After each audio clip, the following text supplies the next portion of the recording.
सभी का स्वागत है। A warm welcome to you all. आज के इस एपिसोड में हम बात करेंगे ग्वालियर बेस्ड, जो अभी भोपाल में बेस्ड है, Ekta Sharma. Ekta Sharma is one of the brilliant artists who works on some good abstracts, brilliant abstracts. I would say that it's an abstract of a high end.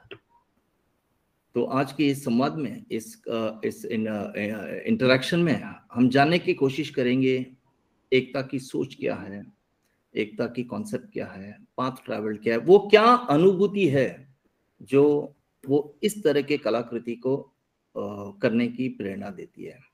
Ekta Sharma, a warm welcome to R TV में स्वागत है। नमस्ते।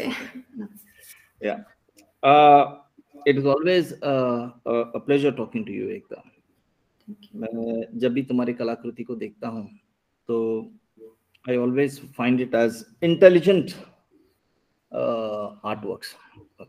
तो बड़ी उत्सुकता रहती है हमेशा की जानने के लिए कि वो क्या सोच, वो क्या थॉट प्रोसेस है। बट वो थॉट प्रोसेस जानने से पहले we all would like to know about your background, कि कहाँ से शुरुआत हुई, क्यों शुरुआत हुई, दूसरे कुछ काम धंधा कर सकते थे, आर्ट फील्ड में कैसे आई, क्या करने के लिए आई, एंड अब तक की सफर कैसा रहा? जी, सबसे पहले तो मैं ये बताऊंगी कि बेसिकली मैं ग्वालियर से ही हूँ। मेरा जन्म भी ग्वालियर में ही हुआ है और स्कूली शिक्षा और कॉलेज की शिक्षा ही दोनों मेरी ग्वालियर से हुई है। और 11th एंड 12th की जो मैंने फाइन आर्ट ललित कला से ही शुरुआत करी है। और इसका सबसे ज़्यादा श्रेय तो मेरे पिताजी को ही जाता है, क्योंकि साधारण ये चीज होती है कि हॉबी के तौर पे इस चीज को लेते हैं कि हर बच्चा ही पेंटिंग करता है। तो उनका जो ऑब्जर्वेंट है जो मेरे प्रति या घर के माहौल में, तो उनका ऑब्जर्वेंट ये था कि अब बच्चा अगर बचपन से कर ही रहा है तो क्यों ना उसके प्रोफेशन में उसको कन्वर्ट कर दिया जाए। तो ये शायद हम उस वक्त ना समझते कि इस चीज को समझ पाए, लेकिन पिताजी ने बड़ी समझदारी से समझा और 11th से ही मुझे उसमें दाखिला करवाया। 11th और 12th में ही ललित कला का शुरुआत हो चुका था। अब मेरी समझ से तो बचपन से ही हो गया था। बचपन में ही हम खिलौने की तरह हम पेंटिंग्स करते हैं, लेकिन उसको इतनी सीरियस चीज़ों को समझना ये बहुत मतलब मेरे लिए महत्वपूर्ण है इसमें कि फर्स्ट करूँ तो मेरे पिताजी हैं और आपको बहुत आश्चर्य होगा कि मैं बिल्कुल किसान की फैमिली से बिलोंग करती हूँ। क्या बात है ना? तो ये बहुत मतलब बहुत खुले विचारों का माहौल तो नहीं था, फिर भी किसान होके इस चीज को समझा कि आपका आगे का भविष्य, उनने इतना रोल निभाया मेरे लिए, तो वो तो कमाल का ही था। आज भी मैं सोचती हूँ कि ये बड़े बड़े लोग नहीं कर पाते हैं। तो फर्स्ट गुरु तो मेरे पिताजी ही हैं। और उसके बाद तो फिर पेंटिंग में लॉजिकल कभी मैंने नहीं समझा है। आपने दाखिला करा दिया मेरा, ठीक है, उसके बाद उन्होंने विड्रॉल कर दिया। उसके बाद आप सोचते रहे कि फाइनेंशियल प्रॉब्लम्स बहुत थी।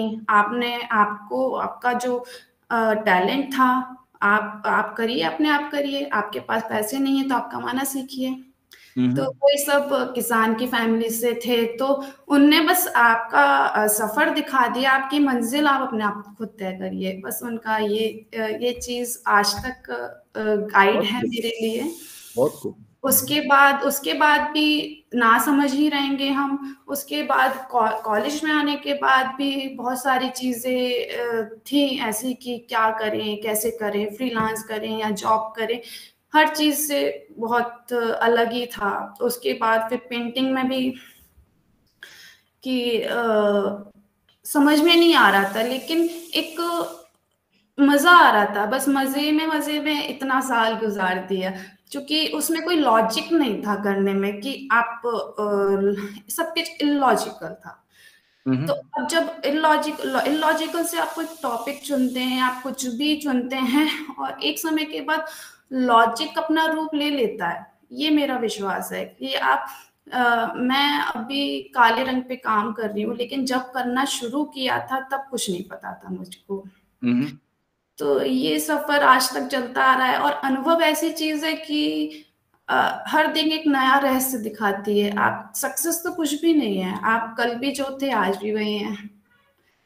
तो ये बड़ा सफर मेरे लिए रहा है, और कुछ चीजें रहस्य चीजें हैं, उस पे मैं आज काम कर रही हूँ, आज भी काम कर रही हूँ, बदलाव के बारे में काम कर रही हूँ। क्योंकि बहुत बड़ा एक ड्यूरेशन होता है कि एक स्टार्टिंग का ड्यूरेशन होता है, मिडिल ड्यूरेशन होता है, अभी जो है उसमें क्या बदलाव आए हैं उसके बारे में बात कर रही हूँ मैं अभी इस वक्त। बहुत खूब, बहुत खूब। दो चीजें इसमें मुझे लगती है। पहली बात यह है कि किसान फैमिली से जो आता है, जहाँ तक मेरी ऑब्जर्वेशन है, क्योंकि मैं इससे पहले भी मैं काफी रूरल इंडिया में मैं सोशल रिसर्च प्रोजेक्ट्स में काम कर चुका हूँ मैं।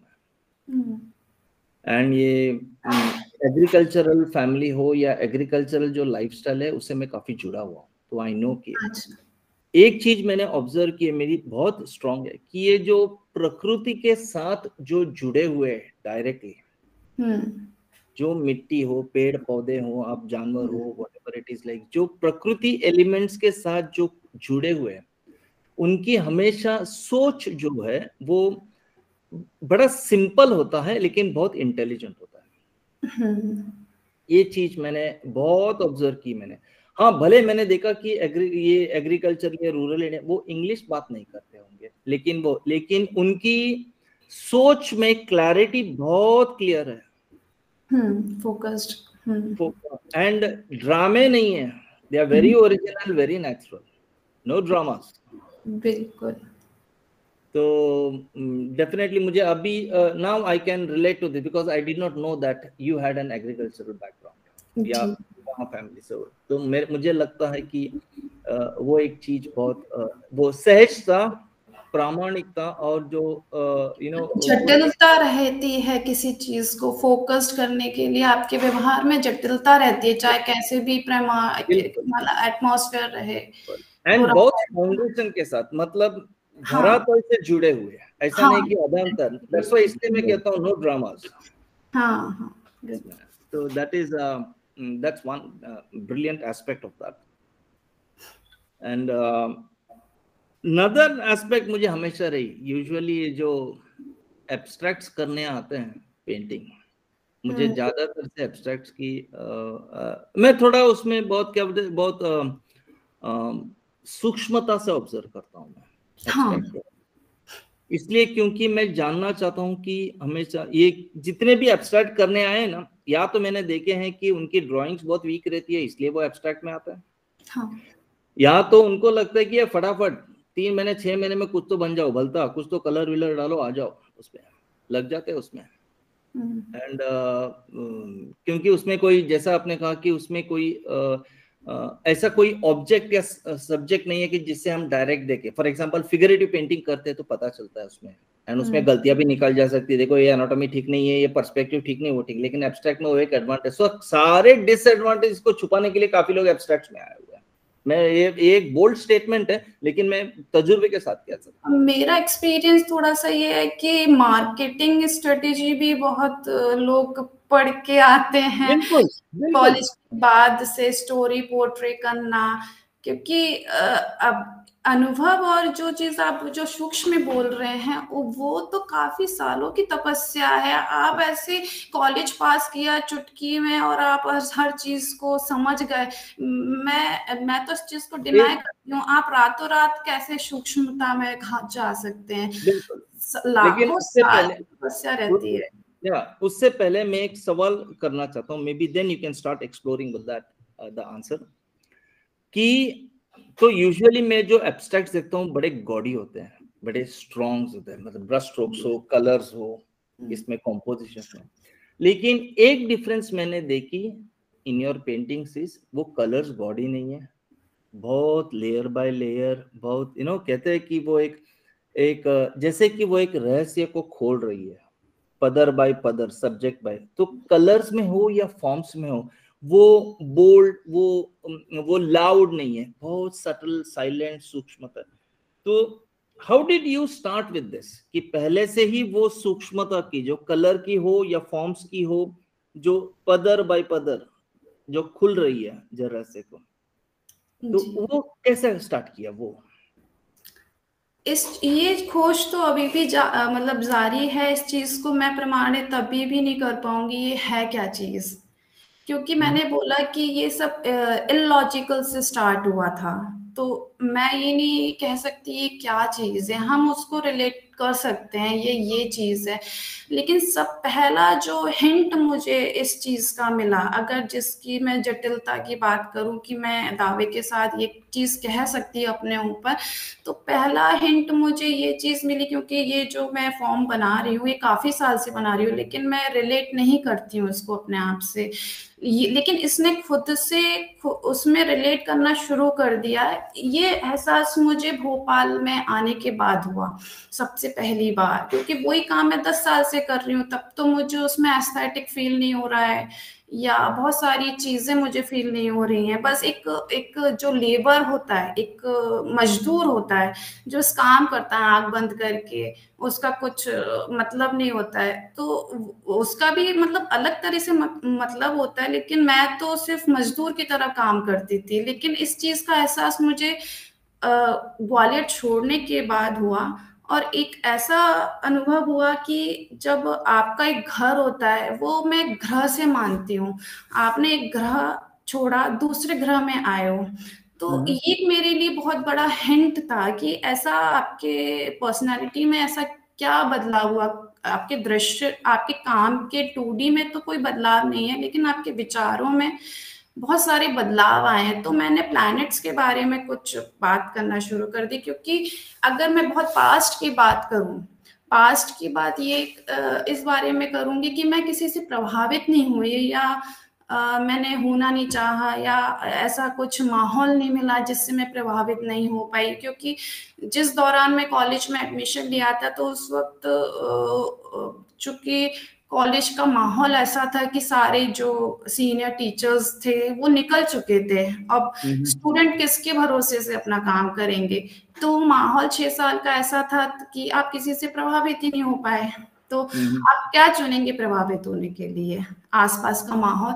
तो ये कि यही चीज था कि अब कुछ बचा ही नहीं प्रभावित होने के लिए।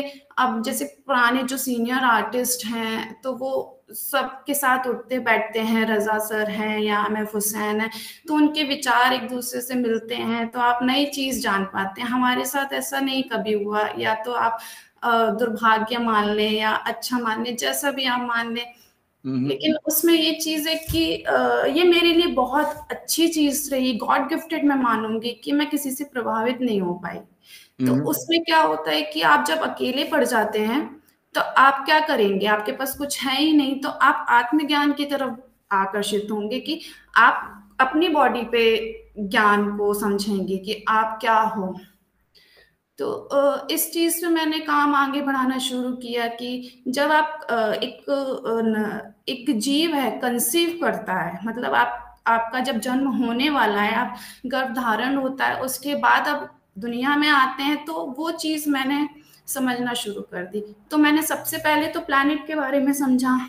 हम्म अगर मैं अपना लूं, तो मेरा डेट ऑफ बर्थ 8 है, तो मैंने सबसे पहले प्लैनेट के बारे में, सैटर्न के बारे में पढ़ना शुरू किया। तो जो मेरा व्यवहार है, तो प्लैनेट का जो व्यवहार है वो सेम, मतलब लगभग जा रहा था। तो एक जटिलता यहाँ पे आई कि मैं कंफर्म हो गई कि जो सैटर्न है उसका व्यवहार और मेरा व्यवहार काफी मिलता जुलता है, और ये सबके साथ होता होगा। हम्म कि अगर वो या तो उसका मरकरी है, तो मरकरी का जो व्यवहार है, या वो उसका और एक व्यक्ति है, अगर व्यक्ति मरकरी पे आया है तो उसका व्यवहार सेम टू सेम होगा। तो ये बहुत सारी चीजें व्यवहार में है। जैसे मैं बहुत लेजी हूँ, तो सैटर्न भी बहुत लेजी रहता है। तो ये बहुत सारी चीजें हैं। ये मैं ये नहीं कहूंगी ये ओवरऑल एक चीज है, ये तो आप अंश, एक छोटा सा ब्रह्मांड का एक छोटा सा अंश है जिसको आप सीढ़ी बना के आगे बढ़ रहे हैं। एक सोलर सिस्टम तो ब्रह्मांड का एक छोटा सा हिस्सा है, ब्रह्मांड तो बहुत बड़ा है। ठीक है ना। आप उसकी स्टडी करेंगे तो आप उसको समझ के आगे बढ़ रहे हैं। तो ये तो पीछे बात हो गई। तो सोलर सिस्टम में बहुत सारी चीजें, हिंट, मुझे ऐसे कुछ अनुमान और ऐसे बहुत सारे रहस्य मुझे मिले हैं।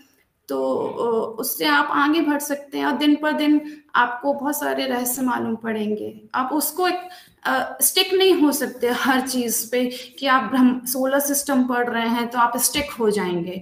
नहीं, ये सिर्फ एक एक बहुत छोटा सा अंश है आपको समझाने के लिए, उस एनर्जी तक पहुंचने के लिए, अध्यात्म, क्योंकि आप अध्यात्म के रास्ते पे चल पड़े हैं। तो आप लास्ट एंड तक बस छोटे छोटे अंश, जो जैसे मेरी पेंटिंग में आपने देखा होगा कि गणित का बहुत ज्यादा उपयोग होता है। तो वो एक इक्वेशन है कि एक भाग और दूसरे भाग और तीसरे भाग को कैसे जोड़ता है अंश को। तो आप रिजल्ट खोजने की कोशिश करते हैं उसकी चीज के, और रिजल्ट आप जबरदस्ती खोजने की कोशिश नहीं करते हैं। आप, अगर आपके विचार ऐसे हैं तो वो रिजल्ट आपके पास खुद चल के आते हैं। आपको बस ऑब्जर्वेंट बन के रहना है। आप ऐसे टेबल पे बैठे हैं, आप बस ऑब्जर्वेंट बन के रहेंगे, बहुत सारी चीजें हैं ऐसी कि आपके पास वो टॉपिक खुद चल के आ जाएंगे, गॉड गिफ्टेड जैसे कुछ। तो बस ये चीजें भी चल रही हैं अभी। अभी मैं जैसे पास्ट और प्रेजेंट एंड फ्यूचर, जैसे हम इस चीज को देखेंगे तो पास्ट प्रेजेंट ये 3 भाग हो गए। मेरे अनुमान के हिसाब से ये एक ही है, क्योंकि ब्रह्मांड का जो उम्र है वो उस हिसाब से पास्ट फ्यूचर एक लाइन में देखता है। और जितना, जैसे बहुत लोगों से मुंह से सुनता है कि पास्ट गुजर गया, लेकिन मेरे लिए इम्पोर्टेंट पास्ट ज्यादा है। प्रेजेंट तो है ही, लेकिन पास्ट बहुत ज्यादा इम्पोर्टेंट है मेरे लिए। क्योंकि अभी अभी मैं बेसिकली उस चीज पे रिसर्च कर रही हूँ। जैसे एक व्यक्ति जो कहते हैं कि एक बॉडी खत्म हो जाती है, लेकिन आपने जो ज्ञान अर्जित किया है वो इसी वक्त इस यहीं रहता है और वो बॉडी चेंज होती रहती है। लेकिन एक व्यक्ति ने करोड़ों बार जन्म लिया है, तो उसका ज्ञान करोड़ों की संख्या में है, मतलब अलग अलग बॉडी के जरिए। तो पास्ट ही बहुत इम्पोर्टेंट है। साइंस फ्यूचर की साइड जा रही है। फ्यूचर में मतलब वो अपना खोज करेगी। मैं फ्यूचर को अभी साइड में रख रही हूँ, मेरे लिए पास्ट पहले है, जो गुजर चुका है। क्योंकि सारे रहस्य तो पास्ट में ही हैं, दफन है। आप उसको खोजिए, फ्यूचर अपने आप निकलेगा। क्या बात। इसलिए मैं हमेशा जब when I see your paintings, तो मैं वो एक टर्म मैंने लास्ट टाइम में भी लिखा था, saying that your paintings, एकता's paintings are silent moments of energy। मतलब जो एनर्जी के बड़ा मौन होता है। एंड जैसे व्हाट यू से, इसकी पास्ट होती है, समथिंग दैट इज, सारे रहस्य उसमें दफन होते हैं, वो काफी मौन है, तो उसको खोजना पड़ता है, उसको देखना पड़ता है। एंड दूसरी एस्पेक्ट ये है कि अभी आपने जैसे बताया कि उस आध्यात्म की तरफ जा रहा है, तो मैं उस पे एक सवाल है मेरा इसमें जी। एक और विशिष्टता है आपकी पेंटिंग्स में डेप्थ और पर्सपेक्टिव के बारे में। मतलब डेप्थ जहां पे देखता हूँ, सिर्फ मतलब वो पेंटिंग की डेप्थ की बात नहीं कर रहा हूं मैं यहाँ पे इंसान की, लाइक आत्मा हो या चेतना हो, उसकी डेप्थ, मतलब उसकी पास जो बोल रहे हैं। एंड पर्सपेक्टिव जो होता है ना, वो एक दिशा होती है, वो किस दिशा में आप उसकी खोज कर रहे हैं। तो मतलब ये डेप्थ और ये पर्सपेक्टिव, ये बहुत। सेकेंड एस्पेक्ट पर्सपेक्टिव की मैं ये भी करता हूं कि हमारे आध्यात्म में एक टर्म है, कहते हैं कि आध्यात्म जर्नी ऐसा है कि हम पिंडांड से ब्रह्मांड को जोड़े। एक टर्म बहुत इसमें कि हम अपनी आत्मा और चेतना को इतना विकसित करें कि हम ब्रह्मांड से जुड़ जाए, कनेक्ट हो जाए उसमें। तो ये एक आध्यात्मिक एंगल आप अपने कलाकृति में इस डेप्थ और पर्सपेक्टिव के मामले में और कुछ अनुभूति कहना चाहेंगे उसमें? ये तो क्योंकि मेरी लाइफ में आध्यात्मिक कैसे एंटर किया ये तो मुझे भी नहीं पता, क्योंकि मैं ऐसे बैकग्राउंड से हूँ कि जहाँ बिल्कुल सब लोग नास्तिक हैं, जहाँ दूर दूर से पूजा पाठ का कोई, क्योंकि क्या बात है।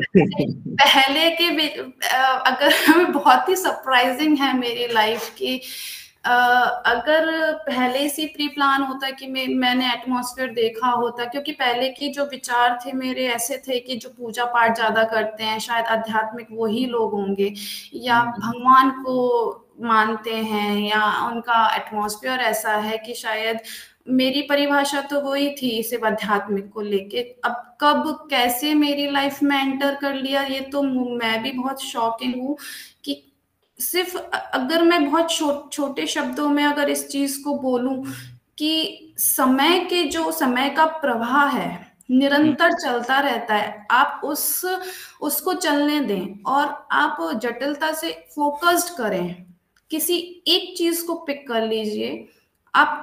ये दोनों के संबंध हैं, समय का प्रवाह और फोकस्ड, वहां से आध्यात्मिक की शुरुआत हो जाती है। क्योंकि शुरुआत तो मेरी हो ही गई थी जब से, क्योंकि यहाँ बीच में एक और चीज आएगी, आप शिद्दत के साथ या प्योर सोल के साथ आप उस फोकस्ड को करेंगे ना, उसमें कंडीशन नहीं जोड़ेंगे कि इससे पैसे आने हैं या इससे हमें प्रॉफिट होना है या हमारा फ्यूचर बनना है। ये सब चीजें मेरे साथ नहीं थी, काफी साल हो सकते, शायद इसकी वजह से अध्यात्म ने मुझे चुन लिया, मैंने नहीं चुना। तो ये बहुत सरप्राइजिंग है किसने किसको चुना, क्योंकि मैं स्पेशली मैं चुनने जाती तो शायद वो नहीं, अध्यात्म मुझे बिल्कुल पकड़ते ही नहीं।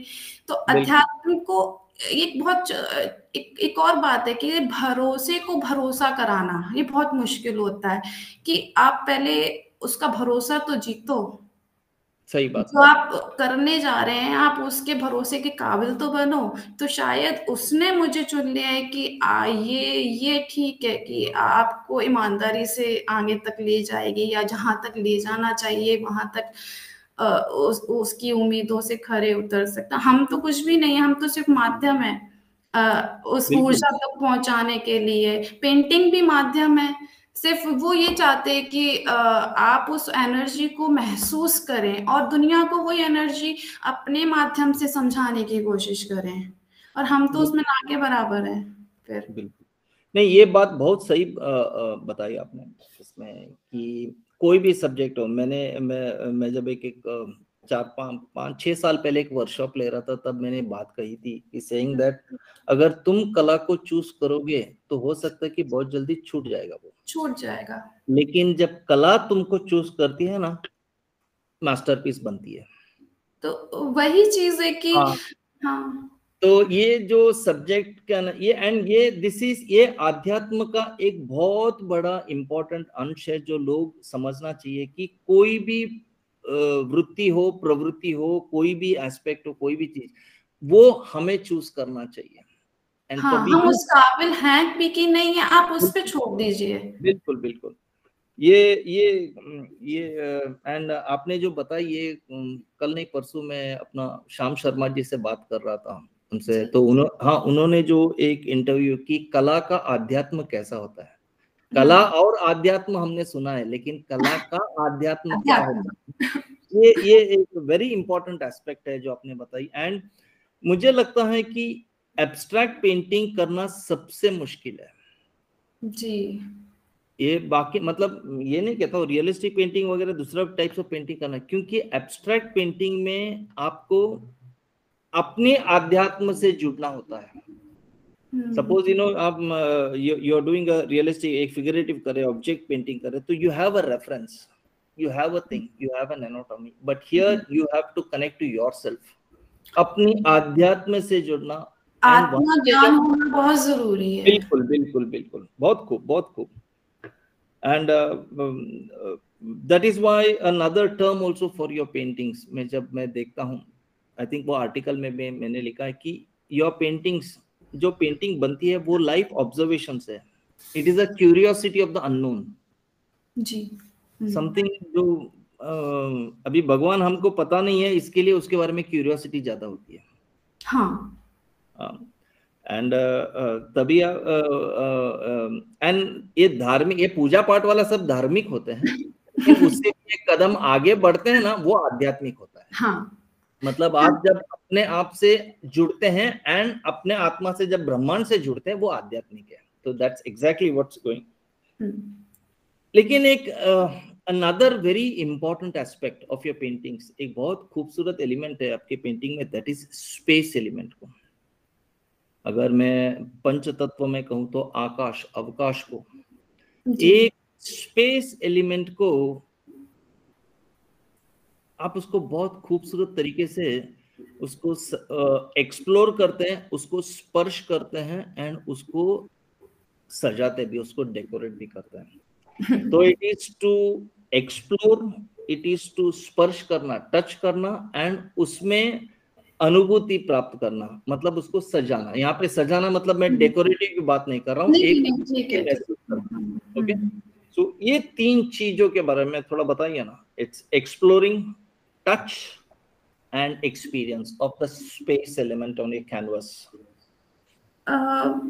इसके बारे में तो बहुत मुश्किल है बताना, क्योंकि मैं खुद ही अपने काम के बारे में इतना नहीं समझ पाती हूँ, क्योंकि दिन पे दिन ऐसे रहस्य निकलते आते हैं कि हमारा जो अनुभव है वो ही कम पड़ जाता है कि हम बहुत सारी चीजें जान भी पाएंगे कि नहीं जान पाएंगे, क्योंकि सबकॉन्शियस माइंड में बहुत सारी चीजें ऐसी हो जाती हैं कि शायद आप आंख खोल के वो सब चीजें महसूस नहीं कर पाते हैं। वो सब आप काम स्टार्ट करते हैं और कंप्लीट कब हो जाता है तो वो नहीं समझ पाएंगे। आप उसके ऊपर अनुभव, आप जो आपके दिनचर्या चल रही है बस उससे आप अनुमान लगा सकते हैं ये हो क्या रहा है हमारे साथ। तो मैंने क्या बोला कि जो मैं शून्य बनाती थी तो ये सब इलॉजिकल था, सिर्फ मुझे अच्छा लगता है इसलिए मैं बनाती थी, या काले रंग का मैं हमेशा बनाती हूँ अच्छा लग रहा है, या फिर काले रंग का मैं बना रही हूँ। उस पर मैंने रिसर्च करना शुरू करी कि मुझे काला ही रंग क्यों पसंद है, और पसंद होना एकमात्र वजह नहीं है। सिर्फ डेफिनेशन यही कला की खत्म नहीं हो जाती है। जैसे हम बहुत सुनते हैं कि आनंद आना कला है, या आनंद आ रहा है तो कला बन जाती है, ऐसा कुछ भी नहीं है। क्योंकि जब आप, पहले तो मैं यही सोच के काम करती थी अच्छा लग रहा है, क्योंकि जब आप सर्कल में मैंने शुरू किया तो ये बहुत सालों बाद उस चीज ने अपने आप ही रूप ले लिया कि मैंने सोची समझी चाल नहीं चली थी कि मैं गोल बना रही हूँ तो ब्रह्मांड उसमें बना रही हूँ। तो मैं ये मैं, क्योंकि मैं झूठ बोलने से बड़ा वो रहती हूँ कि मैं झूठ ना बोलूं, कि मैं जो हूँ मैं वही बोलूं। कि जैसे हम सर्कल बना रहे हैं उसको लोग ब्रह्मांड सोचते होंगे कि शायद ब्रह्मांड है, लेकिन ये मेरे अपने आप से निकल रहा है। और ब्रह्मांड का रूप मेरी पेंटिंग ने अपने आप ही ले लिया है कि मैंने पहले दिन से ब्रह्मांड बनाना शुरू नहीं किया है, लेकिन आप जब अध्यात्म में मैं घुस गई तो वो खुद ही अपने आप आगे बोला कि हाँ मैं वही चीज हूँ जो तुम बना रही हो। तो और ब्रह्मांड अपने आप ही मैसेज दे रहे हैं कि बहुत सारी चीजें हैं। जब आप इसमें देखेंगे कि मिनिएचर वर्क भी मैं काफी कर रही हूँ इसमें, क्योंकि शुरुआत भी मैंने आपको बोला कि सैटर्न से शुरू हुई थी, शनि ग्रह से, क्योंकि मेरा डेट ऑफ बर्थ भी शनि का ही है। क्योंकि जब आप प्रभावित नहीं है तो आप फालतू फोकट बैठ के क्या करेंगे, आप अपने आप आत्मज्ञान लेंगे ना। तो जब आसपास के लोग ही नहीं है प्रभावित करने के लिए, तो 8 के बारे में मैंने बहुत सोचने की कोशिश करी कि शनि ग्रह के बारे में मैंने बहुत, तो शनि के लिए भी मैं इसलिए प्रभावित हुई क्योंकि मेरे को काला रंग बहुत पसंद है।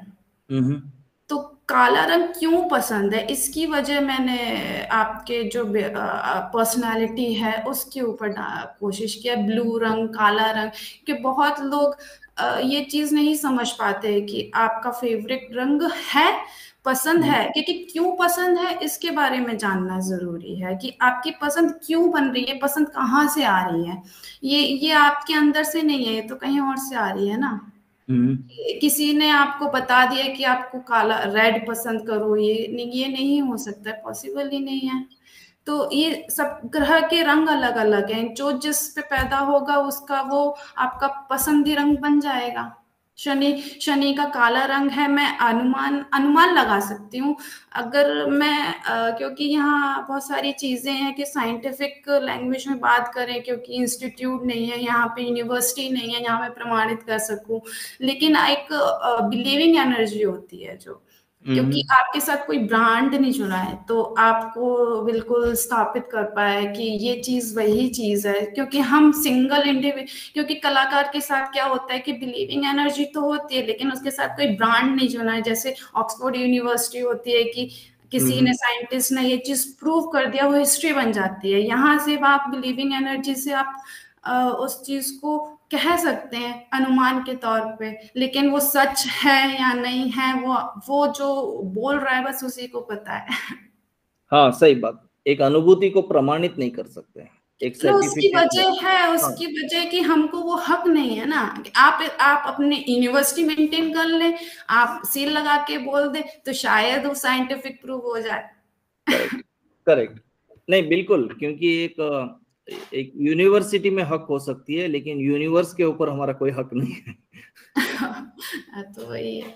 या बहुत खूब, बहुत खूब, वेरी नाइस।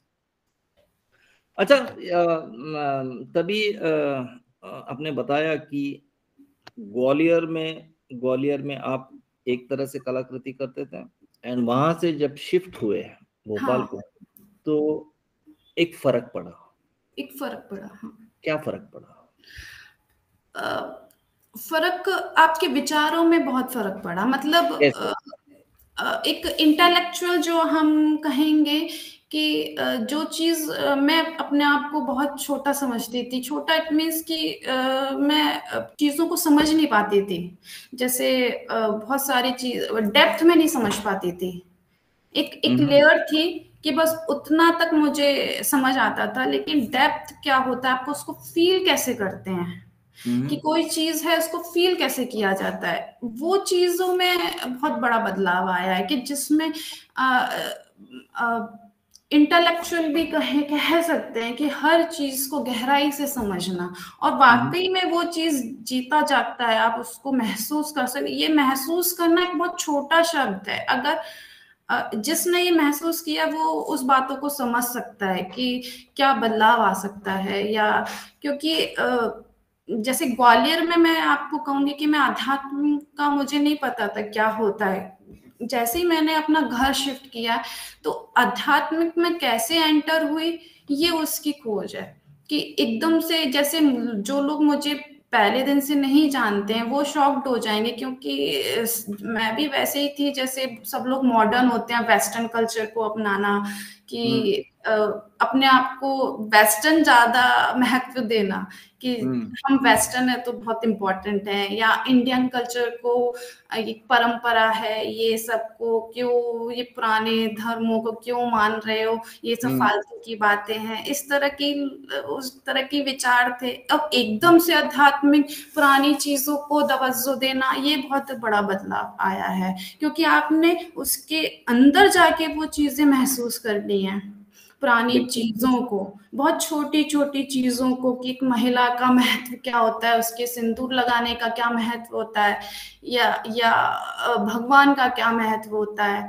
या पहले तो ऐसे बच्चा होता है कि अरे भगवान आके देखेंगे, मतलब आगे प्रकट होगे तभी हम मानेंगे कि भगवान होता है, कि ये बहुत विचार बहुत अलग है इस चीज के, जो आध्यात्मिक के अंदर जाएंगे आप तब।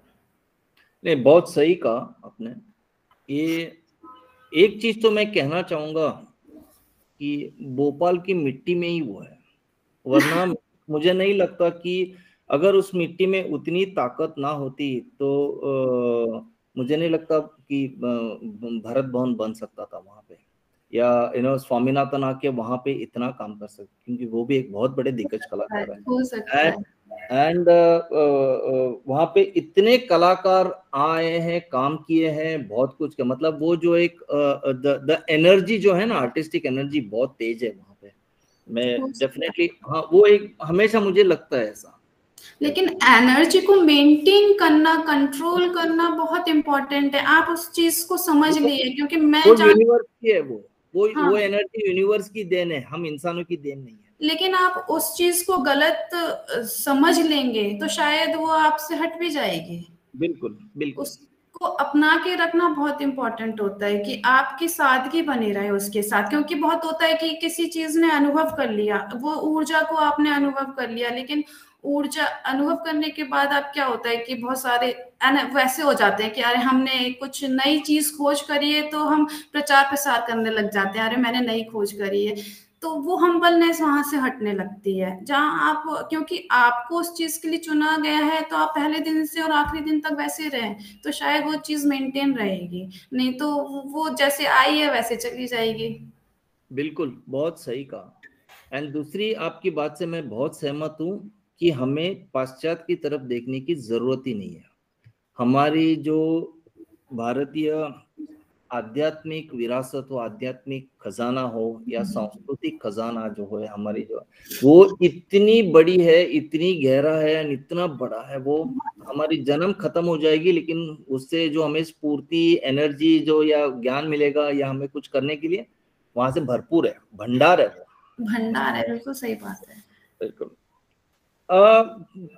दूसरी बात मैं समझना चाहूंगा कि Uday is your partner. Yes. He also is an artist, and Uday's work also has lot of depth and silence. इसमें I will talk to him later this thing and all. लेकिन मुझे ये जानना है या मैं इससे उत्सुकता हूँ कि when you have a partner who has some good depth and silence, how much has that inspired, influenced you or accommodate you, touched you? कैसा लगता है? How do you, दो कलाकार एक छत के नीचे, वो कैसा होता है, कितना प्रभाव किया? उनके जैसे मैंने आपको स्टार्टिंग में बताया कि पहले गुरु तो मेरे पिताजी हैं, क्योंकि आपको उस रास्ते पे छोड़ना कि ये तुम्हारा सफर है लेकिन उस रास्ते पे आगे बढ़ना, तो दूसरा गुरु तो उदय ही है मेरा, कि आर्ट के अंदर कि उसकी सोच जो है वो कमाल की, उसके बारे में जो बताया वो कम ही है। नहीं, सही बात है।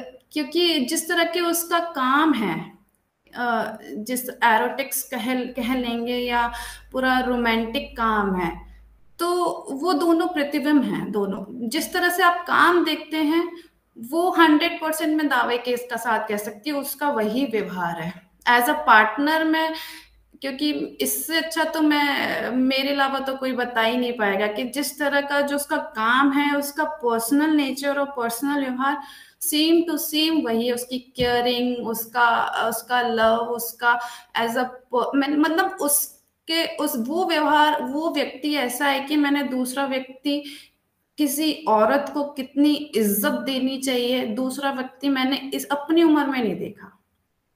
ये मैं रियलाइज कर सकती हूँ कि जितनी ऐसा नहीं है कि ये अवेयरनेस है कि आज बहुत चलन आ गया है कि औरतों को इज्जत दो या औरतों को ये करो वो करो, नहीं, ये उसका नेचुरल है।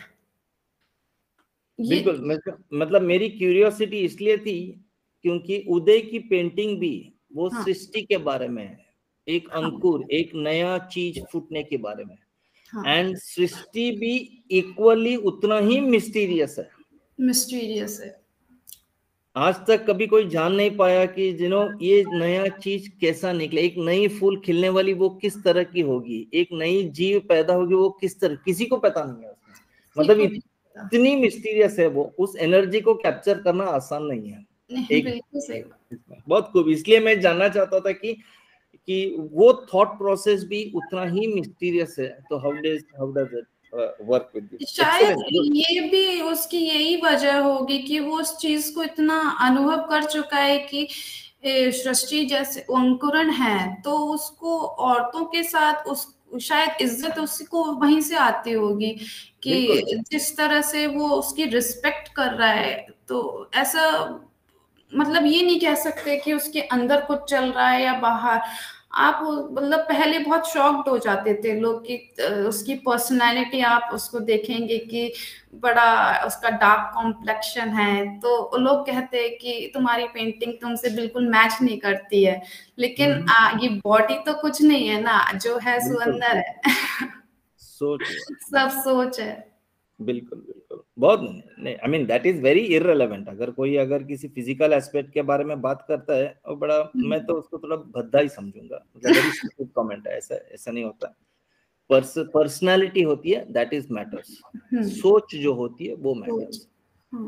Anyway that's another, but definitely you both as a couple एक अननोन क्यूरियोसिटी को बड़े खूबसूरत तरीके से एक्सप्लोर करते हैं, अपने अपने तरीके से। इसमें कोशिश ही कर सकते हैं बस। Usually what size of canvas do you paint? मतलब कैनवस साइज की मतलब छोटी होती है, मीडियम होती है, बड़ी होती है, कैसा होता है?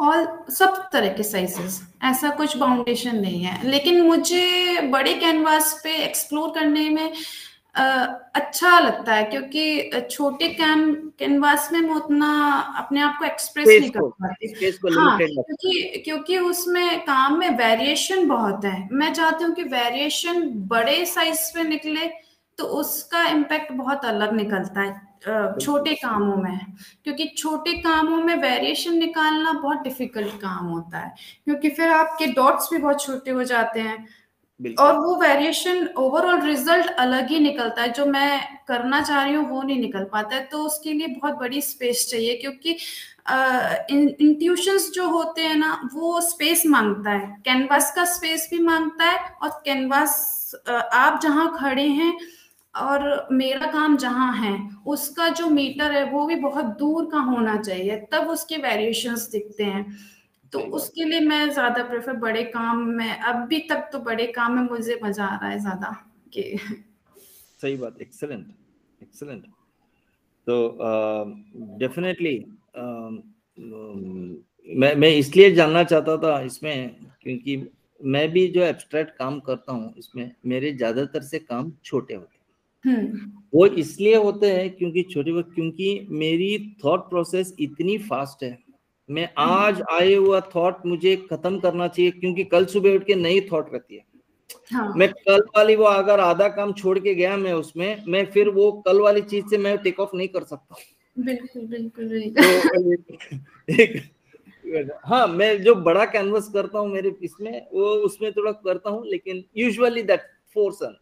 तो इसमें जब मैं कलाकारों को देखता हूँ दूसरे जो बड़े बड़े कैनवस में एब्स्ट्रैक्ट करते हैं, इसमें जो मेरे ख्याल से आज थोड़ा काम किया, कल थोड़ा काम किया, परसों थोड़ा, तो वो थॉट प्रोसेस को कैसे मेंटेन करते हो?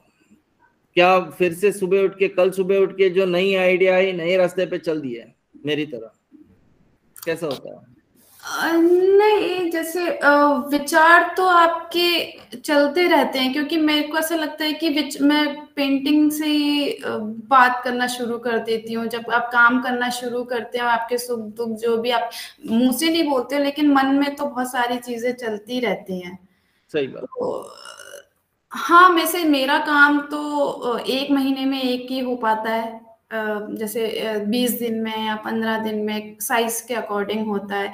तो मैं कंफर्टेबल हूँ, बस इतना ही है। मैं सेटिस्फाई हूँ, तो दूसरी बातें तो आप कर ही नहीं सकते, क्योंकि दूसरी तो आप दूसरे विषय में तो करना भी ठीक नहीं है। फिर अभी आप अभी तो सीरीज में काम कर रहे हो?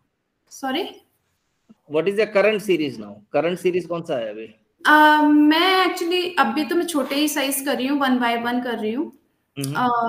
8 काम कर रही हूँ उसमें, 8 या 12 सीरीज कर रही हूँ 1 by 1 की। उसमें समय का जो प्रवाह है, निरंतर समय चलना है, क्योंकि सृष्टि की जो उम्र है वो किसी को नहीं पता है कि सृष्टि का कह सकते हैं हमारे लिखे जो हुए हैं उसमें कि कैसे जन्मी है हमारी सृष्टि, वो है, लेकिन कितनी उम्र की है वो हम अंदाजा ही लगा सकते हैं। लेकिन जीवित क्यों है वो अभी तक, उसका रहस्य यही है कि जैसे जब सृष्टि, जब निरंतर समय चल रहा है तब तक है, समय रुक गया तो सृष्टि भी खत्म हो जाएगी। तो समय का निरंतर चलना ये बहुत इम्पोर्टेंट है। तो अभी इस चीज पे मैं काम कर रही हूँ कि जीवित क्यों है, कैसे है, इसके ऊपर काम करना है। तो काल रूपी परमात्मा की खोज में निकली हो? नहीं, बस कुछ खोजना ही तो नहीं है, बस चलते रहे। बिल्कुल। अध्यात्म में ये भी पहले कुछ दिन पहले खोजने की वो थी, जिद थी कि कुछ देखें तो भगवान होते हैं कि नहीं होते हैं, लेकिन अब वो चीजें रिलैक्स हो गई हैं, अब वो कुछ खोजना ही नहीं है। आप बस, क्योंकि ब्रह्मांड इतना बड़ा है, आप अंत नहीं जान पाओगे, अंत बहुत खतरनाक होगा इसका। बिल्कुल बिल्कुल, कि बहुत सही। या तो आप या ये कह सकते हैं आप बिल्कुल मेंटल हो जाओगे। बिल्कुल बिल्कुल। क्योंकि आपको वो लाइन क्रॉस ही नहीं करनी है। अब मेंटल हो गए तो काम कैसे करेंगे? हाँ, बिल्कुल बिल्कुल बिल्कुल। बहुत खूब, बहुत खूब एकता, बात करके बहुत खुशी हुई। मेरे ख्याल से मैंने कुछ ज्यादा ही समय ले लिया इसमें, बट डेफिनेटली हम फिर से दोबारा मिलेंगे, क्योंकि ये एक ऐसी टॉपिक है जहाँ पे